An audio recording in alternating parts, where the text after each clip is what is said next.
Bismillahirrahmanirrahim. Saudaraku seiman rahimani wa rahimakumullah. Ada sebuah surah dalam juz 30 Al-Quran. Saya yakin anak-anak TPA kita juga menghafalnya. Begitu pula dengan hadirin di sini. Tetapi banyak sekali kaum muslimin yang tidak mentadabburinya, tidak merenungi kandungan-kandungan makna ayat ini atau ayat-ayat dalam surah ini, sehingga akhirnya mereka terkena dalam ancaman dalam ayat atau dalam surah ini. Surah ini saudaraku diberi nama oleh Allah Subhanahu wa taala dengan surah Al-Humazah. A'udzu billahi minasyaitonir rajim. Bismillahirrahmanirrahim. Wailun likulli humazatin lumazah alladzi jama'a malan wa 'addadah yahsabu anna malahu akhladah kalla layunbadhanna fil hutamah wa ma adraka mal hutamah narullahil muqadatu allati tattali'u 'alal afidah innaha 'alaihim mu'sadah fi 'amadin mumaddadah. Di dalam tafsir sekaligus terjemahan, wailun berarti saudaraku seiman memiliki banyak makna yang artinya adalah kecelakaan, kehinaan, penyiksaan, kerendahan, segala macam makna yang bisa menyusahkan seseorang bergabung di masalah atau dalam kalimat wail. Seperti misalnya dalam ayat lain, wailun lil mutaffifin, kecelakaan, kehancuran, kebinasaan. Bahkan ulama tafsir mengatakan nama sebuah lembah di api neraka namanya wail. Allah mengatakan wailun likulli. Kata-kata li, li ini berarti untuk, dan kullu berarti semuanya. Dan kalau bergabung antara li dengan kullu berarti tidak ada pengecualian. Allah mengatakan wailun likulli, kecelakaan, kehancuran, kebinasaan, siksaan, lembah di api neraka untuk semua, tidak terkecuali. Siapakah yang Allah ancam saudaraku? Dua kelompok, humazatin lumazah. Humazah ini kata ulama tafsir maknanya adalah alladzi ya'ibun nasu biqaulihi, orang yang sibuk menceritakan aib orang lain dengan lisannya. Sibuk lisannya setiap hari bangun tidur sampai tidur lagi bagaimana menjatuhkan orang lain, menghina orang lain, mengeluarkan kata-kata yang mengundang murkahnya Allah dari kata-kata kemaksiatan. Tidak ada nasihat, tidak ada zikir, tidak ada baca Al-Quran. Padahal orang mukmin harus memikirkan semua yang keluar dari lisannya adalah sesuatu emas, bernilai, punya bobot, sehingga dicatat dalam buku amalnya, dan dia menjauhi semua kata-kata yang justru berbahaya bagi dia, yang akan membuat orang lain membencinya karena kata-kata kasar atau menghina atau menjatuhkan. Bahkan Allah Subhanahu wa taala akan murka padanya, dan kita akan dengar dalam lanjutan ayat ini bagaimana Allah mengancam orang-orang yang menyalahgunakan lisannya. Saya akan paparkan panjang lebar hadis-hadis dan berhubungan dengan hukum-hukumnya setelah membacakan umumnya ayat ini. Allah Subhanahu wa taala mengatakan lanjutannya lumazah. Beda antara humazah dan lumazah saudaraku hanya di awal hurufnya. Kalau humazah menggunakan ha, kalau lumazah menggunakan lam.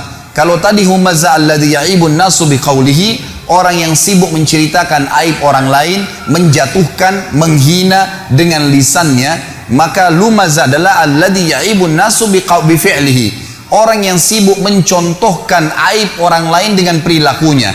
Temannya pincang dicontohkan jalannya, temannya cadel dicontohkan jalannya. Apa saja kekurangan dari fisik seseorang di depan matanya, maka dia jadikan sebagai bahan-bahan olokan. Sekali lagi Allah mengatakan wailun, kecelakaan, kehancuran, kebinasaan, lembah di api neraka untuk semua tidak terkecuali kelompok yang sibuk menceritakan orang lain dengan lisannya, menjatuhkan mereka, menghina mereka, atau mereka mencontohkan aib orang lain dengan perilakunya. Apa yang Allah Subhanahu wa taala sebutkan tentang ciri mereka? Kata Allah Subhanahu wa taala alladzi jama'a malan wa 'addadah. Yang paling banyak kena dua kelompok ini adalah orang-orang yang selalu secara letter-let maknanya mengumpulkan harta dan menghitung-hitungnya. Ini terjemahan letter-let, tapi makna tafsirnya adalah orang-orang yang mengejar prestasi-prestasi dunia yang mereka mengira bahwasanya prestasi itu akan terus kekal bersama mereka. Misal, seorang ketua yayasan terus merasa dirinya akan menjadi ketua yayasan. Setiap merasa ada saingan, maka dia akan berusaha menjatuhkan dengan lisan atau perilakunya. Setiap orang dicalonkan menjadi wakil rakyat, maka dia akan terus mencari aib lawannya tadi dengan cara terus menjatuhkan dia dengan lisan dan juga dengan perilakunya, dan seterusnya. Semua ini adalah hal-hal yang diancam oleh Allah Subhanahu wa taala. Di dalam Islam saudaraku, kita sangat ditekankan untuk selalu bersyukur kepada Allah kalau seandainya ada sesuatu aib pada diri orang, muslim atau non muslim, untuk bersyukur kepada Allah karena tidak ada pada diri kita. Sebagaimana sabda Nabi SAW di dalam sebuah hadis yang sahih, beliau mengatakan terjemahannya, kalau kalian melihat aib pada diri seseorang yang tidak ada pada diri kalian, ucapkanlah alhamdulillahilladzi afani mimma btala bihi wa faddalani ala katsirin mimma khalaqa tafdhila. Segala puji bagi Allah yang telah menyelamatkan saya atas apa yang dicobakan kepada orang ini, dan telah memberikan kepada saya kelebihan dengan kelebihan-kelebihan yang banyak. Bukan justru menjatuhkan, bukan justru menjadikan sebagai senjata untuk menghina orang lain, atau bahkan menceritakan aib tersebut kepada orang lain. Saudaraku, menceritakan aib yang ada pada diri seseorang, kalaupun ada, namanya ghibah dalam agama Islam, dan hukumnya haram, tidak boleh. Kata Nabi SAW waktu ditanya apa itu ghibah oleh seorang sahabat, beliau mengatakan, engkau menyebutkan tentang saudaramu yang dasarnya ada padanya dan dia tidak suka diceritakan hal tersebut. Sementara kalau tidak ada padanya, namanya fitnah, dan fitnah lebih besar daripada pembunuhan dosanya. Tidak ada celah bagi seorang muslim untuk menyalahgunakan lisannya, maka harus dijaga. Ini contoh, dan Allah sebutkan mereka paling banyak mengejar prestasi dunia. Sementara saudaraku, dunia ini semuanya hanya kemasan dan kiasan. Apa bedanya antara seseorang yang tidur di emperan jalan, yang tidak menggunakan kasur, selimut, cuma berlapiskan tanah saja, dan bajunya apa saja yang ada di badannya, dengan orang yang tidur di ranjang yang ratusan juta, rumahnya dari marmer semuanya? Apa kira-kira bedanya antara dua orang ini? Demi Allah, hanya kemasannya saudaraku, kemasan duniawi. Tujuannya sama saja, tidur. Apa bedanya antara orang yang makan di daun pisang dengan orang yang makan di piring emas? Kemasan dunianya yang berbeda, tujuannya makan sama. Jangan sampai kelebihan kemasan yang Allah berikan kepada kita karena kelebihan fisik, karena adanya kemasan kendaraan, kemasan yang diberikan oleh Allah Subhanahu wa taala, lalu akhirnya membuat kita melanggar pemberi nikmat itu, Allah Subhanahu wa taala, yang melarang kita justru menjatuhkan orang lain. Kata Nabi SAW, lawan daripada menjatuhkan orang adalah tawadu, merendah. Dalam hadis Bukhari kata Nabi SAW, man tawadha lillah rafa'ahullah. Justru siapa yang merendah kepada Allah atau karena Allah, Allah akan tinggikan derajatnya. Hasan Basri rahimahullah ditanya oleh beberapa ulama-ulama Basra pada saat itu, pada saat mereka mendefinisikan apa itu tawadu, apa itu merendah, supaya kita tidak jatuhkan orang lain. Maka mereka memberikan definisi beragam macam. Lalu Hasan Basri mengatakan, kalau menurut saya adalah, jangan pernah kau lihat siapapun orang muslim di depan matamu, kecuali kau pastikan dan katakan dalam dirimu, dia lebih baik daripada saya. Kalau dia lebih tua, katakan orang ini lebih dulu mengenal Islam dari saya, maka pasti lebih banyak pahalanya. Kalau dia lebih muda, katakanlah bahwasanya dia lebih muda dari saya, sehingga dosanya lebih sedikit dan Allah lebih muliakan dia. Terus kita merendah di mata Allah Subhanahu wa taala, Allah akan tinggikan derajatnya orang seperti ini. Saudara, selanjutnya Allah mengatakan ancamannya datang.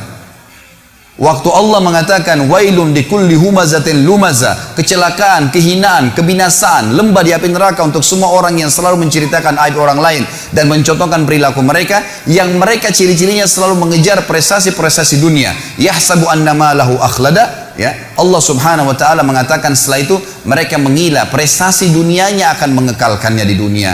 Kalla, tidak mungkin. La yumbadzanna fil hutama, pasti mereka-mereka ini akan dilemparkan ke dalam hutama. Allah lanjutkan, wa ma adraka mal hutama, tahukah kalian kenapa harus kalian takut, khawatir jangan sampai masuk ke hutama itu? Narullahil muqada, apinya Allah yang muqada. Kata para ulama tafsir, muqada maknanya adalah mushtailah, yang berkobar-kobar. Teman-teman sekalian, renungi makna ini. Kalau seseorang di antara kita mengambil korek gas yang biasa dipakai bakar oleh teman-teman kita mungkin yang masih merokok, kalau dia bakar jarinya 10 detik saja, jari dibakar dengan api yang kecil sudah memar kalau 10 detik. Kalau 1 menit teman-teman sekalian sudah cukup untuk membuat matang tangan itu, dan perlu operasi untuk diperbaikin.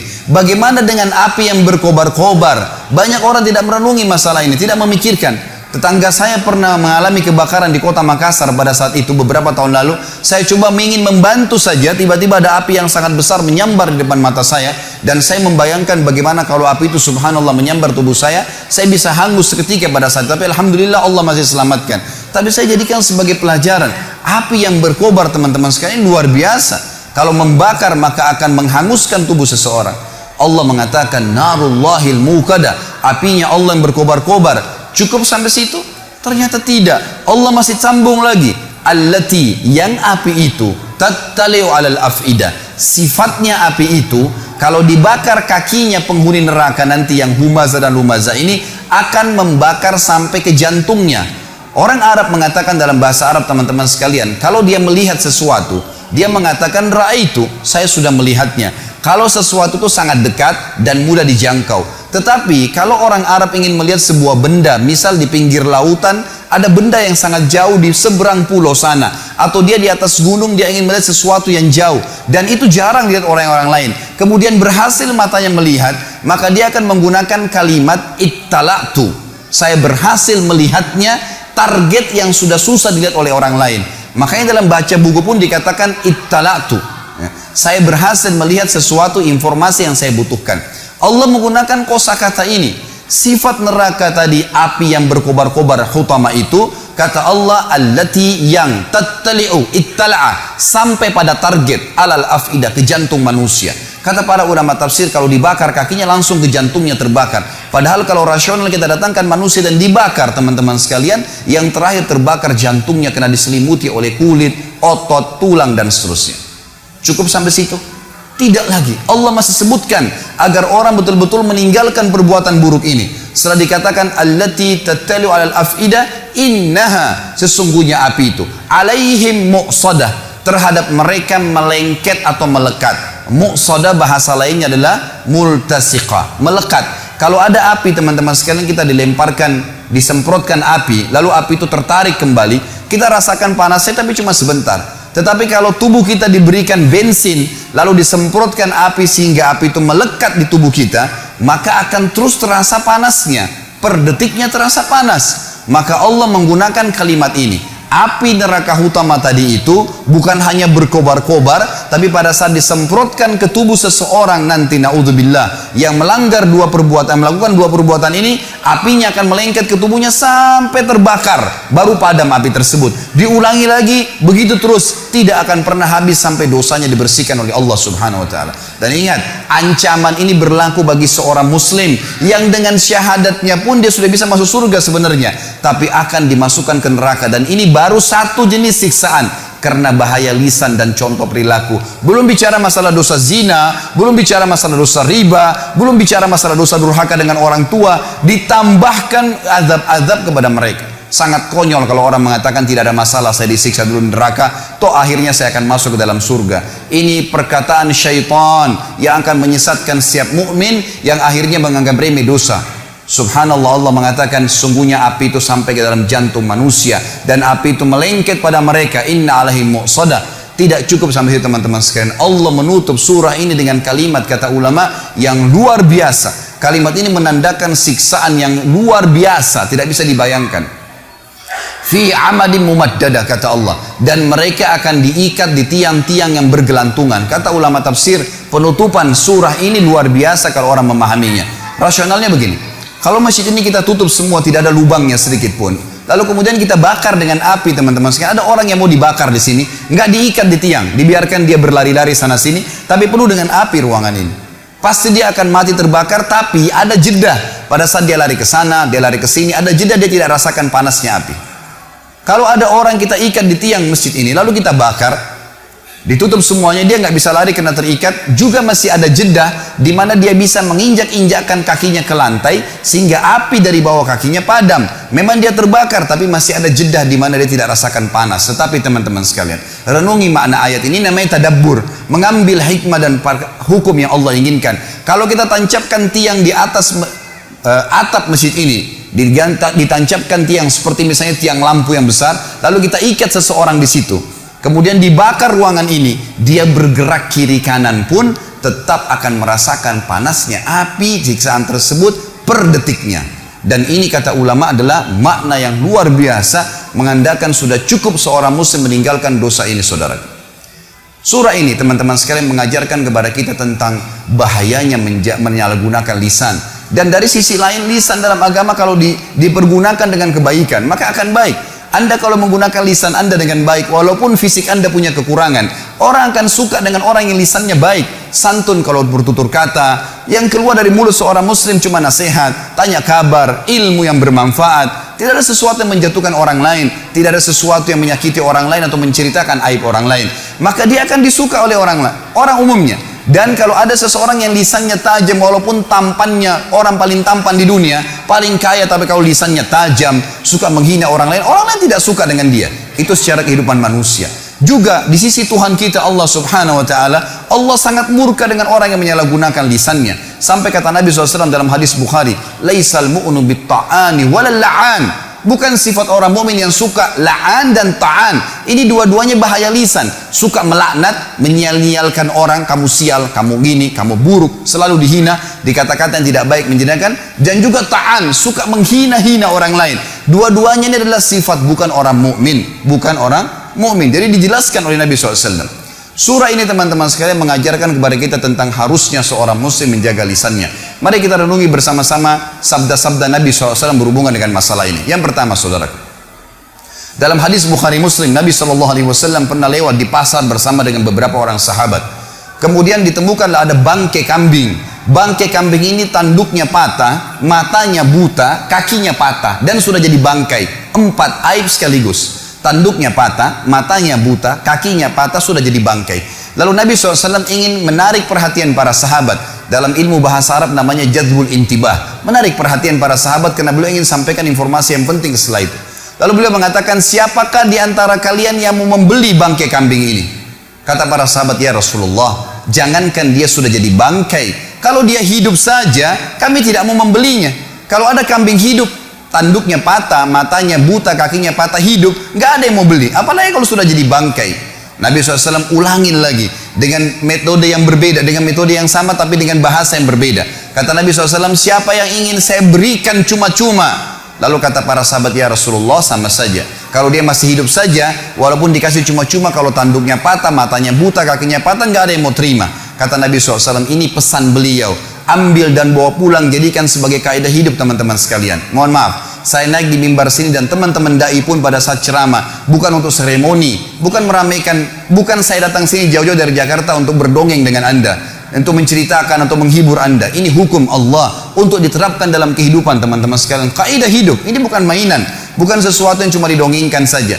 Lalu kata Nabi SAW, seseorang di antara kalian, demi zat yang ubun-ubunku dalam genggamnya, maksudnya demi Allah, seseorang di antara kalian memakan bangkai ini jauh lebih ringan baginya dibandingkan azab yang dia terima hari kiamat nanti.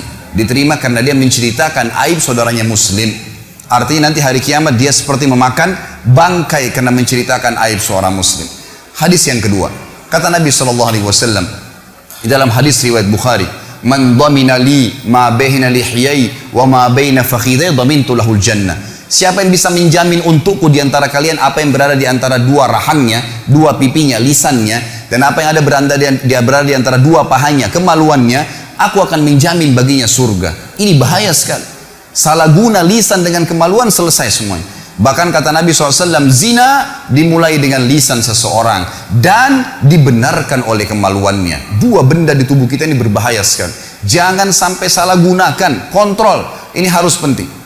Juga dalam hadis yang lain, kata Nabi SAW, apakah dalam hadis Bukhari Muslim, apakah kalian tahu perbuatan apa yang paling banyak membawa orang masuk ke dalam surga? Nabi SAW lempar kepada para sahabat, ingin mendengar apa yang mereka ketahui. Lalu mereka mengatakan, Allah dan Rasulnya lebih tahu. Maka kata Nabi SAW, taqwallah wa husnal khuluq.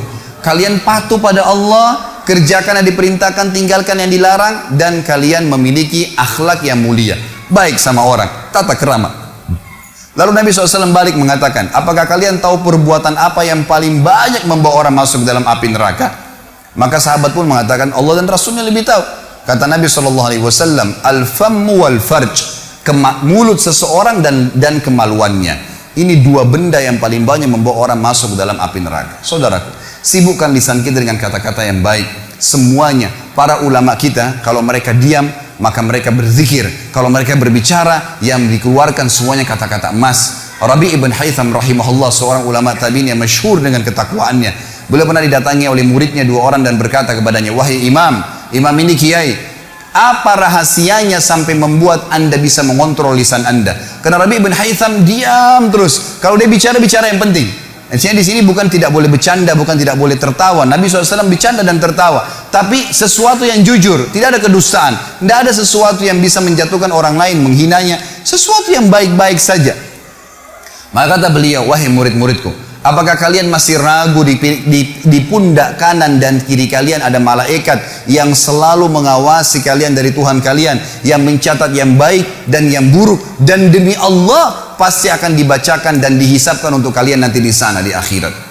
Maka perkataan Rabi' bin Haytham adalah sebuah hal yang luar biasa, menandakan keimanan seorang mukmin memang tergantung pada lisannya dan juga pada kemaluannya. Kata Nabi SAW dalam hadis yang lain pada saat ditanya, atau beliau mengatakan, maukah kalian saya tunjukkan amal lebih baik daripada kalian bersedekah kepada fakir miskin, lebih baik daripada kalian membantu orang lain, lebih baik daripada kalian ke medan perang sementara kalian menebas leher musuh kalian dan kalian ditebas lehernya, kalian membunuh atau kalian terbunuh. Maka para sahabat mengatakan, tentu ya Rasulullah. Kata Nabi, lisanmu selalu mengucapkan zikrullah, selalu bermanfaat. Apa yang diucapkan, tanya kabar orang, baik, dan seterusnya.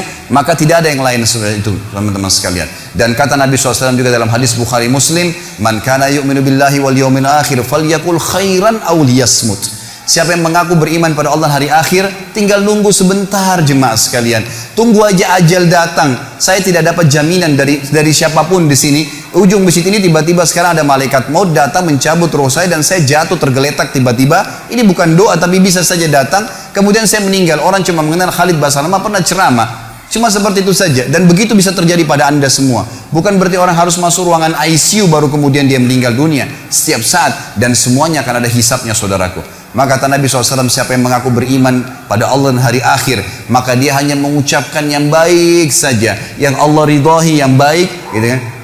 Atau dia diam, tidak usah ucapkan yang lainnya. Maka harus kita ambil pelajaran, dan tentu masih banyak hadis berhubungan dengan masalah ini, tapi saya rasa saya cukupkan dengan ini, saudaraku. Saya tutup khutbah kita ini dengan adanya beberapa poin yang boleh dilakukan tapi tidak termasuk dalam hal yang dilarang. Pertama, saudaraku, kata ulama adalah al-istifta. Kalau Anda meminta fatwa kepada seorang alim ulama, maka boleh menceritakan sesuatu tapi niatnya memang ingin mendapatkan hukum syar'i. Makanya dibolehkan. Misal, suami istri bertengkar. Istrinya tidak pakai jilbab, lalu suaminya datang mengatakan kepada seorang kiai, ustadz, dai mengatakan, ustadz, kiai, maaf, istri saya tidak mau pakai jilbab. Ini aib. Nggak boleh diceritakan, tapi dia mau tahu hukumnya. Apa yang harus saya lakukan? Saya sudah nasihatin berapa kali tidak mau dengar. Apa saya ceraikan atau saya pertahankan? Hukum syar'i, bukan niat untuk menjatuhkan istrinya.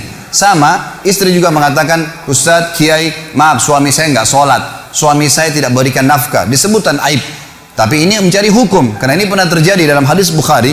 Hindun radhiyallahu anha, istri Abu Sufyan setelah masuk Islam, pada saat pembebasan kota Mekah, dia mengatakan, ya Rasulullah, Abu Sufyan orang yang sangat pelit, selalu perhitungan, dia tidak mau tahu saya makan dari mana dengan anak-anak saya. Maka apakah boleh saya mengambil sebagian hartanya untuk memenuhi kebutuhan saya? Tapi di sini Hindun mengatakan apa kepada Nabi SAW? Abu Sufyan orang yang pelit, itu aib, tapi harus disampaikan karena mau tahu hukumnya. Maka kata Nabi SAW, ambillah yang cukup untuk kebutuhan nafkamu dan jangan lebihkan.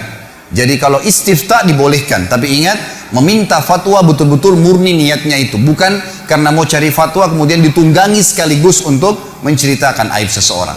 Yang kedua, saudaraku, yang dibolehkan adalah istinsah. Istinsah ini minta nasihat atau menasihati. Misal, si A datang kepada saya ingin melamar anak. Misal saya punya anak perempuan dilamar, atau si A mendatangi si B. Si B ini tidak mengenal si A ingin melamar anak si B. Lalu si B datang kepada si C dan bertanya padanya, si C, apa kau kenal si A ini? Maka si C kebetulan kenal baik si A. Di sini dia boleh mengatakan, setahu saya dia tidak sholat, setahu saya dia mabuk, setahu saya dia begini. Sebatas dia tahu saja, agar jangan sampai si B terjerumus dalam kejahatan si A. Atau sama orang ingin mengajak bisnis misalnya.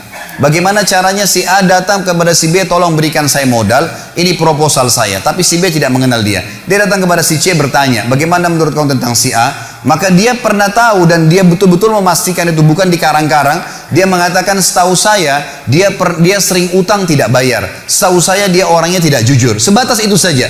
Tidak niat sekalian ditunggangi untuk menceritakan aib orang itu. Maka ini dibolehkan karena masuk dalam istinsah. Sesuai dengan sabda Nabi SAW, ad-dinun nasihat. Agama harus saling menasihatin. Dan hadis Nabi SAW juga yang berbunyi, unsur akhaka zaliman aw madluma. Tolong saudaramu dalam keadaan dia zalim atau dia berbuat atau dia terzalimi. Kata para sahabat, ya Rasulullah, bagaimana saya bisa menolong saudara saya yang berbuat zalim? Kata Nabi SAW, kau luruskan kesalahan yang sedang dia lakukan. Jadi masuk dalam perkataan ini. Yang ketiga teman-teman sekalian adalah istirsyad. Istirsyad ini memberikan petunjuk. Beda tadi dengan nasihat, ini petunjuk. Contohnya begini supaya mudah difahami. Saya janjian dengan seseorang di Masjid Baitul Ma'mur. Pada saat saya janjian, saya belum pernah ketemu sebelumnya dengan orang tersebut. Lalu kemudian saya ceritakan saya pakai baju warna biru. Bapak teman saya itu mengatakan saya pakai baju warna putih. Baiklah, saya masuk ke masjid, kemudian saya telepon, ternyata HP-nya mati. Ini cuma contoh saja. Saya masuk masjid, saya cari mana ya Bapak Fulan nih. Kemudian saya tanya, ada satu orang marbot masjid, saya tanya, mana si Bapak Fulan? Dia menunjuk, oh di saf pertama di sebelah kiri sana. Pada saat saya lihat di sana ternyata banyak teman-teman muslim yang pakai baju putih. Saya nggak tahu yang mana nih orangnya.